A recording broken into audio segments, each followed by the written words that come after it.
balance, can I ask you to hold your applause, please? Thank you.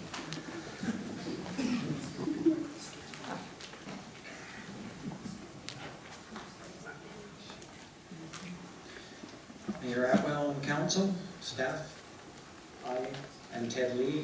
I'm a registered professional biologist and a vegetation ecologist. I'm representing both landowners, so I will be going a little bit over 5 minutes.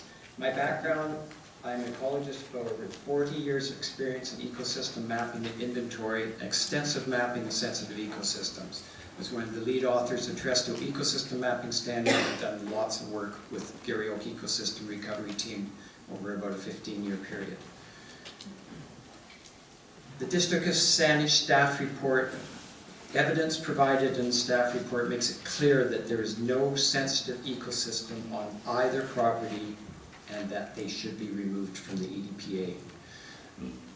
My conclusion and my professional opinion is there is no sensitive ecosystem, environmentally significant area on either property. It's not been present for over 60 years.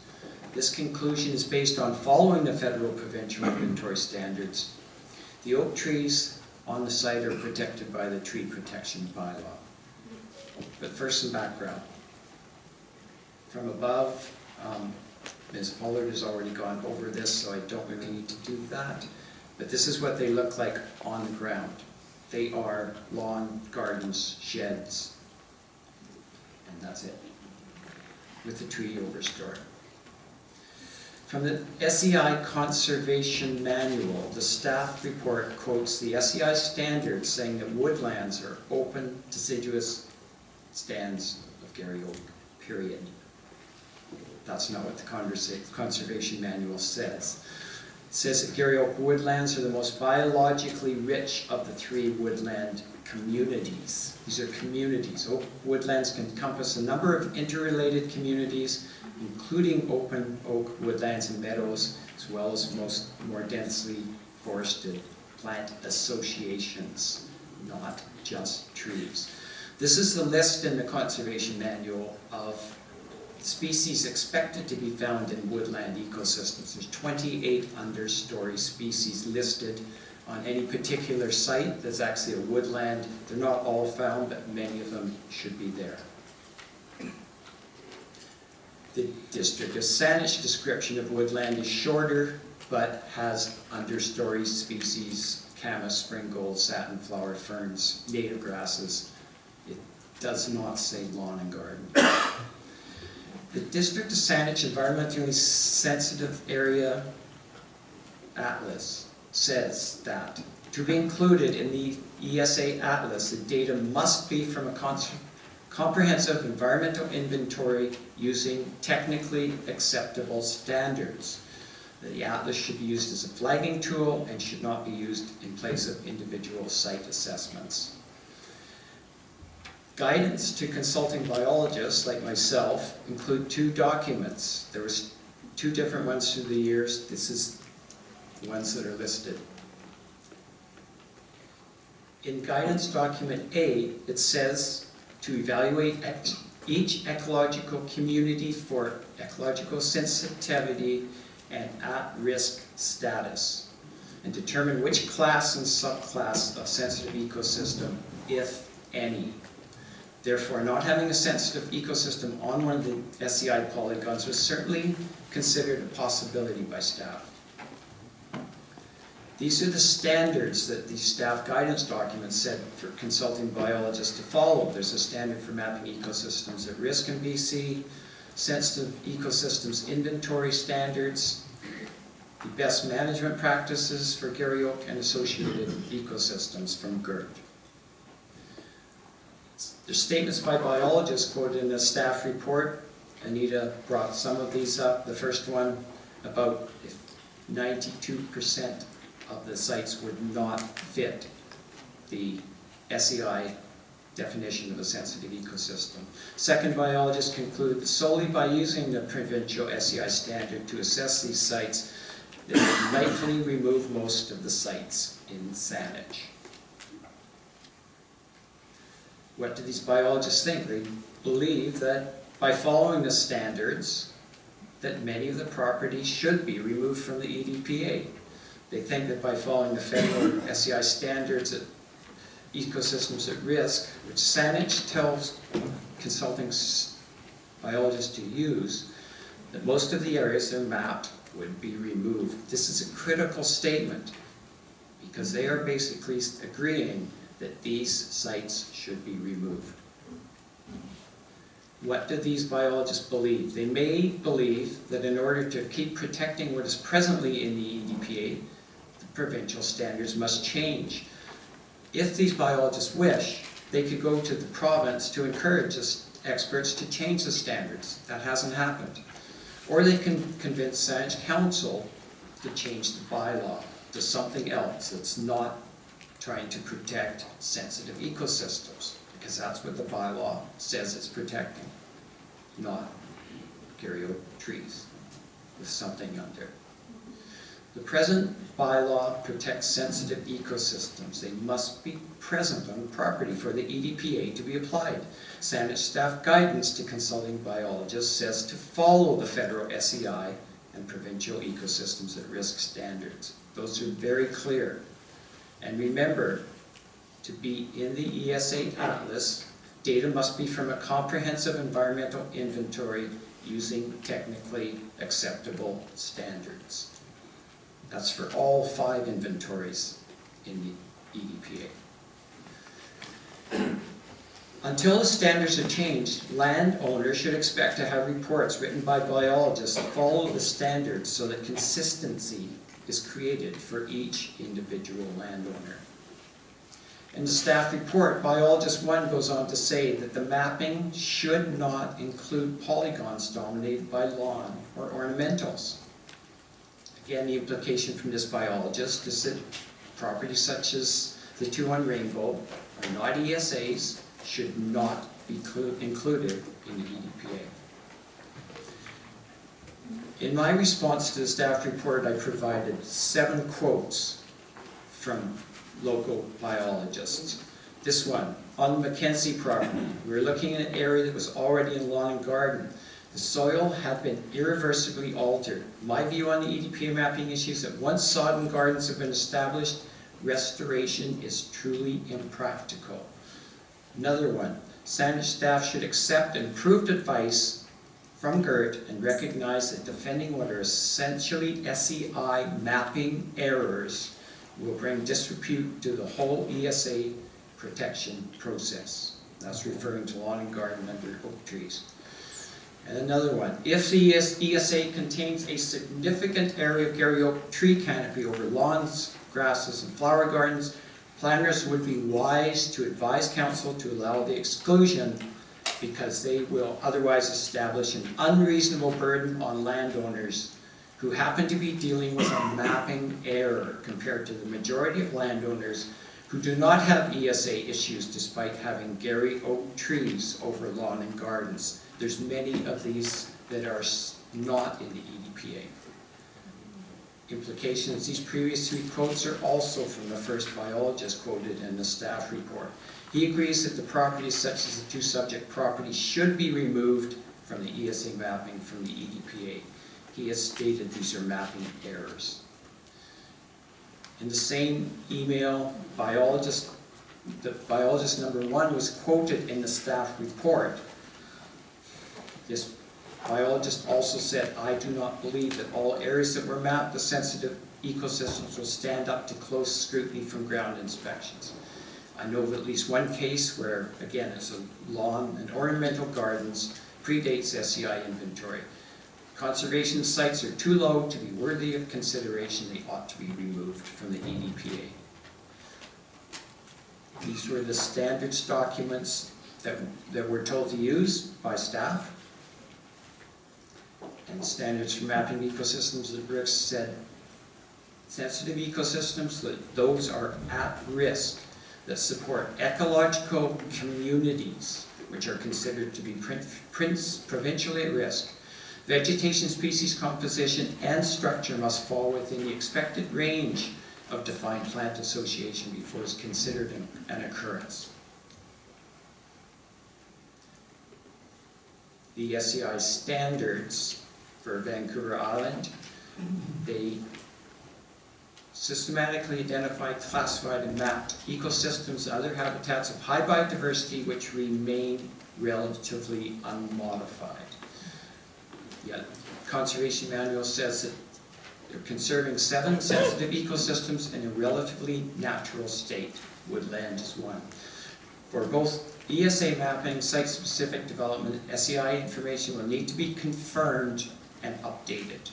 So, on the ground, checking to make sure that the community still exists. Jan Kirkby, who's the provincial expert on sensitive ecosystems, she retired from the federal government last year. She is on the District of Saanich Advisory Committee regarding ESA mapping. She has stated that SEI's attempt to map remaining ecologically significant, relatively unmodified sensitive terrestrial ecosystem, used as a flagging tool only, and areas that have been converted to other uses such as lawn and gardens were not included as sensitive ecosystems. These were the quotes from her.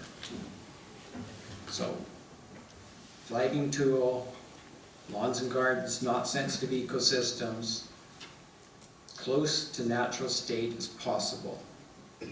And the SEI did not address restoration potential. The staff report has a quote from GERT, somebody in GERT. We don't know who in GERT because it doesn't say who it is.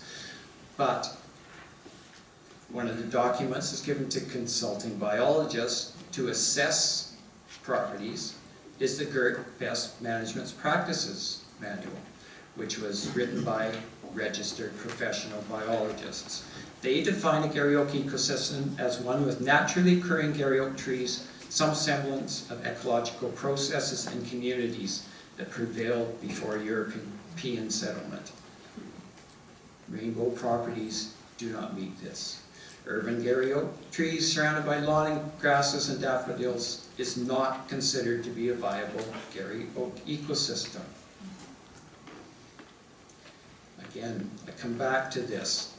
The ESA Atlas wording, data must be from a comprehensive environmental inventory using technically acceptable standards. The staff report refers to protecting areas because of restoration potential. It's mentioned 7 times in the report. Linkages to other natural areas, tree canopy, wildlife habitat, urban context, cultural, greater landscape, etc. None of these are mentioned or included in the EDPA bylaw.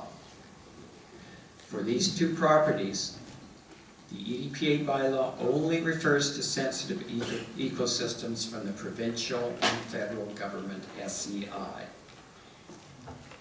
Those other things are new direction. The Alberg family property, as Anita said, staff response to Alberg planner said, while the property alone may not be an environmentally significant area due to its condition, in the greater context of the entire polygon, a biologist may elect to include it. But if not an ESA, the bylaw says no EDPA required. Saanich staff rightly agreed to remove the Alberg property from the ESA and the EDPA requirements. Greater ecosystem. So, Ms. Pollard was talking about this. This is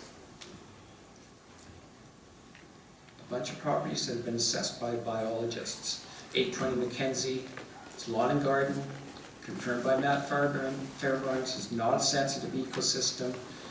4027 Rainbow, it was assessed by Adolf Cheska, as Ms. Pollard says, not having an ecosystem at risk. So there was no sensitive ecosystem on that property. Mayor Headwell, I believe the speaker's time was up 10 minutes ago. We have one speaker. I appreciate what he's saying. Absolutely. Allow Mr. Lee to speak, as he's been engaged by the residents and is an expert on this property, is speaking behind Ms. Poole, as well as the time limitation in the council procedures bylaw, 74B, notwithstanding subsection A, the chair shall allow The chair shall always have the discretion to waive the time limitation for any person addressing committee of the whole when land use and development applications are being considered. So on that basis, I'd like to ask Mr. Lee to continue that as quickly as he can, so we can wrap up this report so the public can speak afterwards. Thank you, Mayor. I will try to finish this off quickly. 4030 Nilthorpe, assessed by Matt Fairbairn, support condition confirmed by Jan Kirkby. The provincial expert is not meeting the definition of sensitive ecosystem. The Catholic Church and School on 880 Mackenzie, I've assessed that as having no sensitive ecosystem. It is completely dominated by invasive species with a few native species. So the corridors are broken at the church parking lot through here and Mackenzie Avenue. There is no corridor that goes anywhere. I will pass this by because it basically says that corridors have to go somewhere and they have to have the same vegetation to be useful. This is all of the EDPA polygons in Saanich. There's no corridors mapped anywhere. There's nothing linking areas. Restoration, much of the Saanich staff report discusses restoration, as I mentioned. Playfair Park example, I sent you a short outline of this. Colleen O'Brien's done incredible work there. Species at risk already existed, chemists already existed, 5,000 hours of work since 2010 on restoration. She now has a simple mix of native plants. She figures she needs another 5 full years, another 5,000 hours. Bylaw restoration, Anita talked on this, it's during development, no development planned. The SEI mapping was never intended to map areas that could be restored. Remember, Jan Kirkby said SEI did not address restoration potential. These are all, the dark areas are all the Gary Oak areas, all through Saanich. If you really wanted to map restoration potential just for Gary Oaks that exist, this would be it.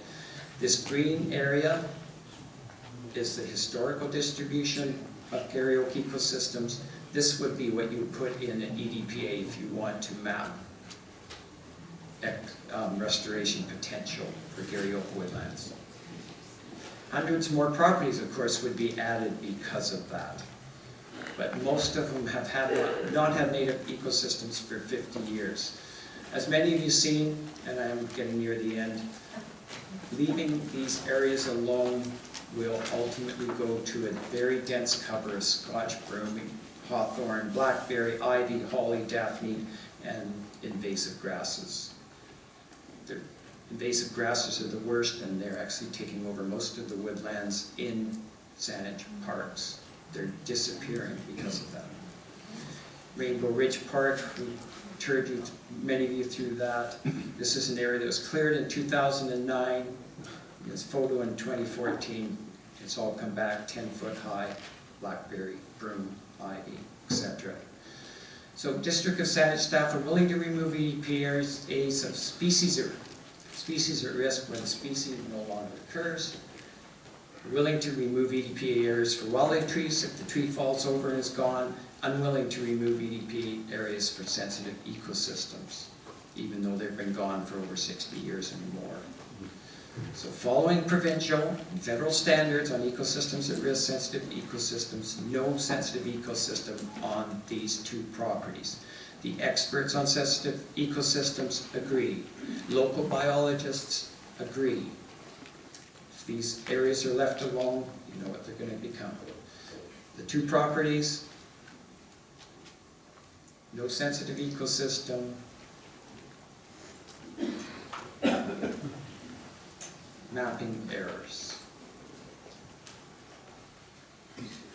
And other ESAs, 2 biologists and staff report, if you don't follow the standards, areas in poor ecological condition are not sensitive ecosystems, which also applies to coastal bluff, old forest, herbaceous terrestrial, and much of the marine backshore ESA is also lawn and garden. I will go past this one. And this is what I will leave you for recommendations. Should I go over these quickly or not? Please, if you can wrap it up, thank you. Okay, so To allow the removal of these two properties, as they clearly do not have sensitive ecosystems on them.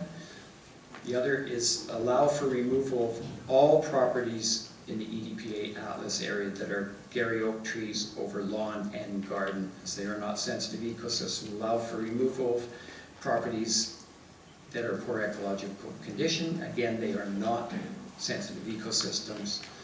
So these need to be done easily. They can be done with a quick visit to many of these sites to know whether it's lawn or garden or poor ecological condition. Thank you.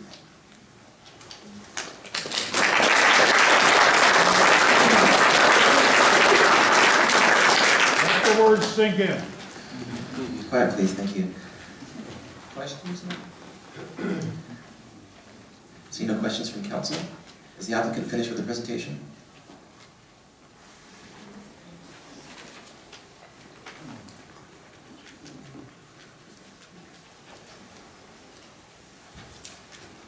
Mayor Atwell and members of Saanich Council.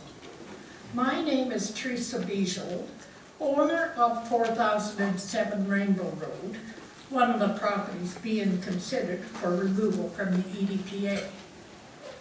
My husband and I purchased this property in 1952.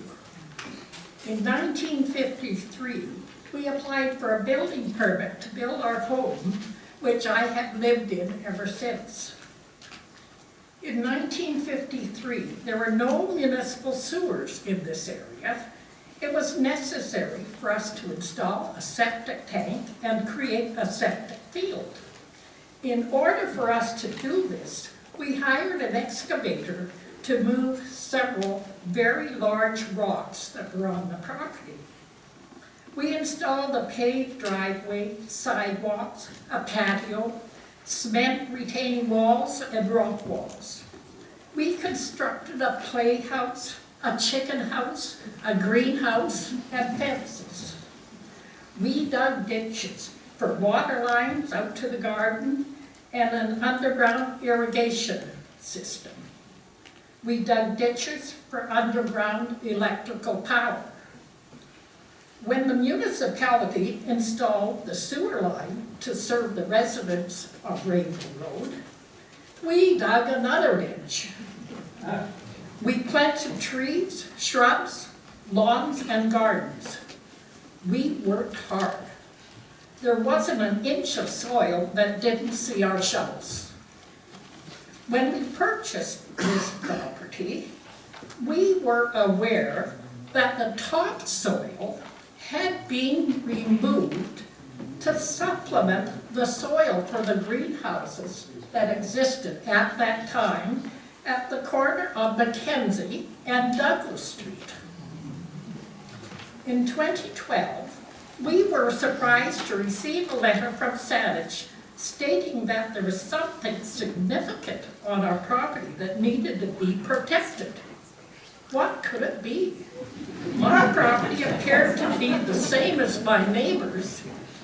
Groomed lawns and gardens with a few oak trees, although my neighbors had more oak trees, and yet their property is not in the EDPA. We requested the Saanich biologist to advise us as to what special feature was on our property that needed to be protected. On her inspection of our property, she could not find any sensitive ecosystem. She told us if we hired a biologist at our expense, and if his report showed there was no sensitive ecosystem, he could apply to council to have the property removed from the EDPA Atlas. We followed through with her suggestion, and I might say a very expensive one for anyone on a fixed income. Expecting a positive response, the Saanich biologist replied that the property would not be removed from the EDPA because of the potential restoration of this site. Could you please hold your reaction, please, just for respect and fairness? Thank you. Please go ahead. The Sandwich biologists replied the property would not be removed from the EDPA because of the potential restoration of this site. The property will never be restored to this original condition, as the original soil from this property is now under the Pat Bay Highway. I have lived in my home for over 60 years and hope to remain here for many more years. When I no longer can manage to remain in my home, I may have to sell it in order to support myself in a care home. I believe my property has been devalued as a result of the EDPA. And who would want to purchase it when it's subject to the restrictions of the EDPA and likely to be covered with Scotch broom and blackberries? I would therefore request Saanich Council to do the right thing and immediately remove my property from the EDPA. Thank you very much.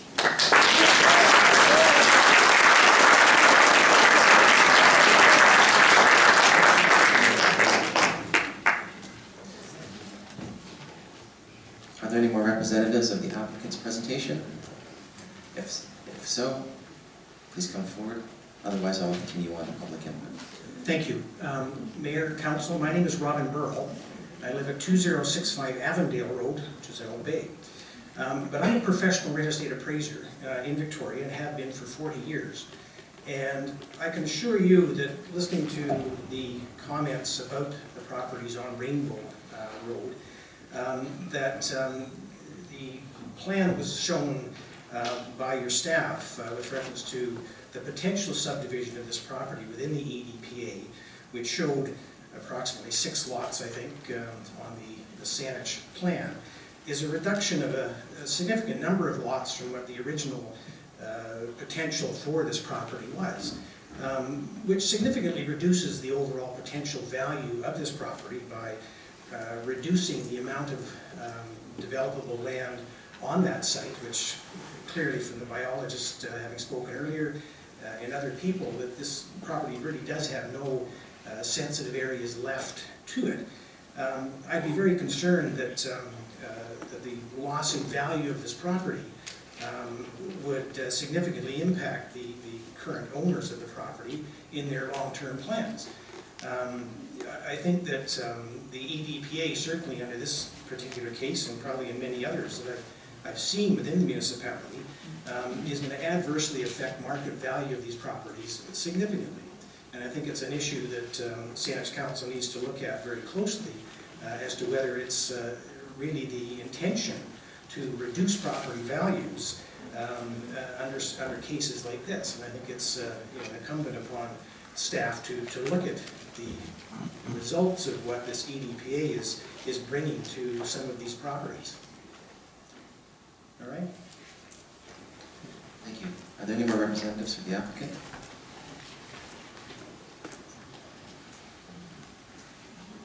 Mayor and Council, my name is Karen Love.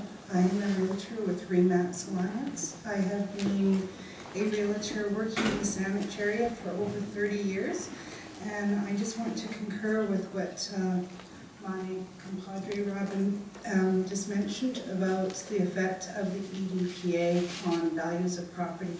I think that in my active business in the municipality of Saanich, I have noticed since 2012 that it has affected the buyers, how buyers look at properties in Saanich.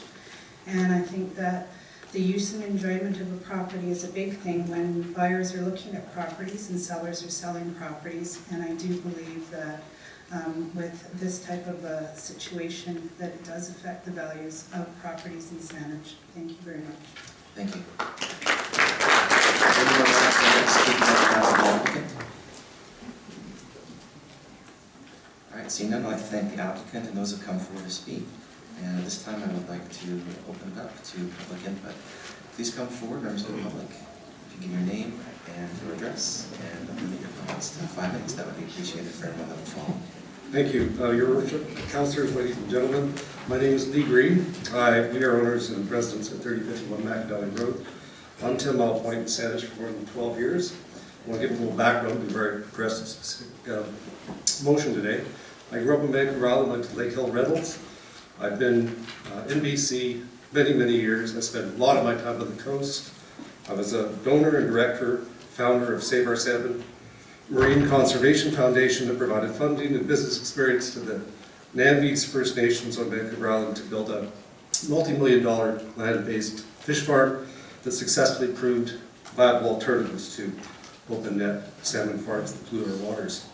Therefore, I just want to assure you that I respect and want to make sure that the biology, diversity, ecology, and integrity of our precious West Coast environments are protected and preserved. I also know that creating an atmosphere that encourages others to do the same thing achieves support and buy-in from property owners who believe and value where they live.